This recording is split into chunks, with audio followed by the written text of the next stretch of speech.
السلام علیکم ورحمۃ اللہ۔ میرے پیارے بھائی آصف، آپ نے ویڈیو بھیجی ہے گالی دینے والے کی، تو یہ سارے ہی تقریباً ان مقلدوں کو یا بریلویوں کو یا جو ہمارے سننے میں آتے ہیں ان کو تو کم از کم گالی دینے کی عادت ہے۔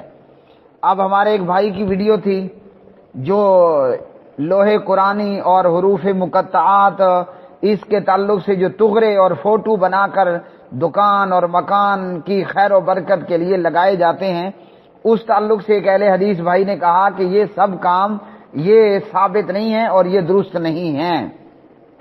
قرآن مجید کو لگا لینے سے یا لوح قرآنی یا حروف مقطعات کو دیواروں پر لٹکا لینے سے دکان مکان میں برکت نہیں ہوتی، نہ رزق چھپر پھاڑ کے آتا ہے۔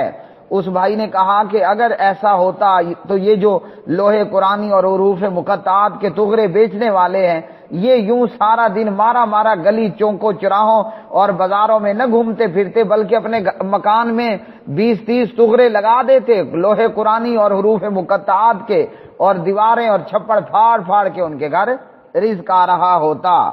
اب اس کے جواب میں یہ گالی دینے والا کیا کہتا ہے، اس نے پھر حسب عادت گالیاں دیں، کتا کہا، بلا کہا، حرام کا پلہ کہا، کھوتے کہا، وہابی کتے بھی کہا، نعوذ باللہ من ذالک۔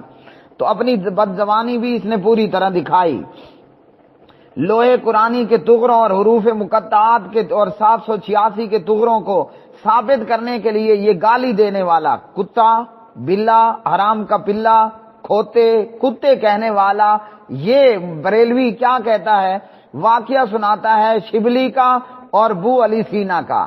تو یہ واقعات ہی گڑنتو ہیں، گڑنتو پر دلیل بھی گڑنتو، تو کیا ہوگا؟ کچھ حاصل ہوگا؟ کچھ بھی حاصل نہیں ہوگا۔ یہ لوح قرآنی یا حروف مقطعات کا دیواروں پر لگانا اور یہ سمجھنا مکان میں ہے، کمرے روم میں ہے اور دکان میں ہے تو برکت ہوگی اور رزق آئے گا، یہ گڑنتو ہے۔ گڑنتو پر دلیل بھی گڑنتو پیش کی۔ چاہیے تو یہ تھا کہ کہتا عن ابی ہریرہ رضی اللہ تعالی عنہ قال قال رسول اللہ صلی اللہ علیہ وسلم، لیکن گھڑنتو پر گھڑنتو لے کر آیا۔ کہتا ہے شبلی کا اور جناب ابو علی سینا کا واقعہ، اس پر پھر انہوں نے کہا کہ قرآن کو کمرے میں یا لوح قرآنی کو کمرے میں لٹکانا، حروف مقطعات کا تغرا بنا کر دیوار پہ لگانا، کہتا ہے کہ وہاں بھی کتا لکھ دیا جائے اور کھوتا لکھ دیا جائے اور گدھا لکھ دیا جائے وغیرہ وغیرہ۔ گڑنتوؤں پر گڑنتو لگا رہا ہے۔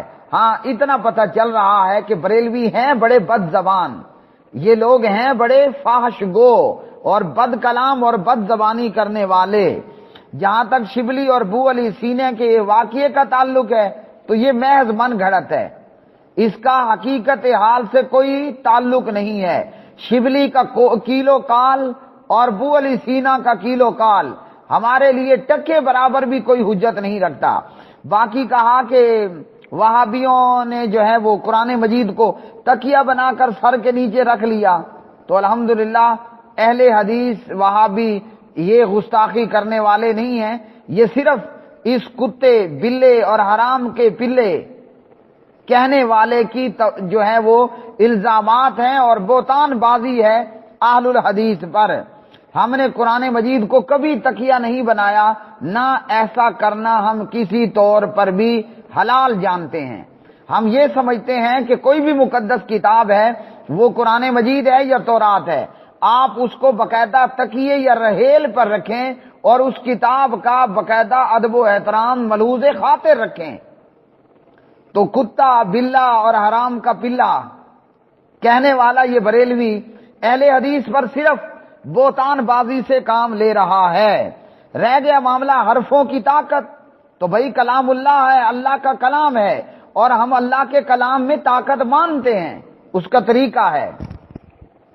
آپ نے اگر اس طاقت کو اپنے فائدے کے لیے استعمال کرنا ہے تو نبی کریم علیہ الصلوۃ والسلام کی تعلیمات کو دیکھیں، افضل الذکر لا الہ الا اللہ، آپ پڑھیے اپنی زبان سے، کہیے لا الہ الا اللہ، آپ پڑھیے روزانہ فی یوم 100 مرہ، ایک دن میں 100 مرتبہ کہو سبحان اللہ و بحمدہ، سبحان اللہ و بحمدہ، آپ کے گناہ سمندر کی جھاگ مانند ہوئے، اللہ سبحانہ و تعالیٰ معاف کر دے گا۔ صحیح البخاری، آپ پڑھیے روزانہ لا الہ الا اللہ وحدہ لا شریک لہ، یہ پورا کلمہ پڑھیے روزانہ 100 مرتبہ۔ اللہ سبحانہ و تعالیٰ آپ کے گناہوں کو مٹائے گا، آپ کو 100 نیکیاں عطا کرے گا، 100 گناہ ختم کرے گا، آپ کو 10 غلام آزاد کرنے کا ثواب ملے گا۔ تو ہم کلام اللہ کو اور قرآن مجید میں طاقت مانتے ہیں، لیکن طاقت حاصل کیسے کرنی ہے؟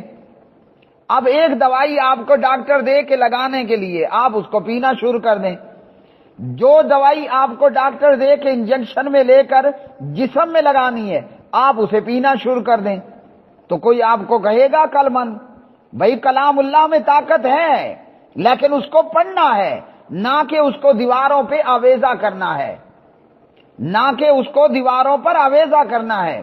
رہ گیا معاملہ تغروں میں لوہے قرآنی لکھ کر، تو حروف مقطعات لکھ کر گھر میں لگا دینا اور برکت ہوگی۔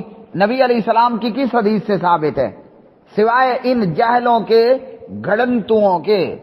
تو اس لیے یہ سارے کام غلط ہیں۔ کلام اللہ میں طاقت ہے جو نبی علیہ السلام نے بتایا۔ آپ الف پڑھیں آپ کو 10 نیکیاں، لام پہ 10، میم پہ 10، یوں الف لام میم، یہ 30 نیکیاں آپ کو مل گئیں۔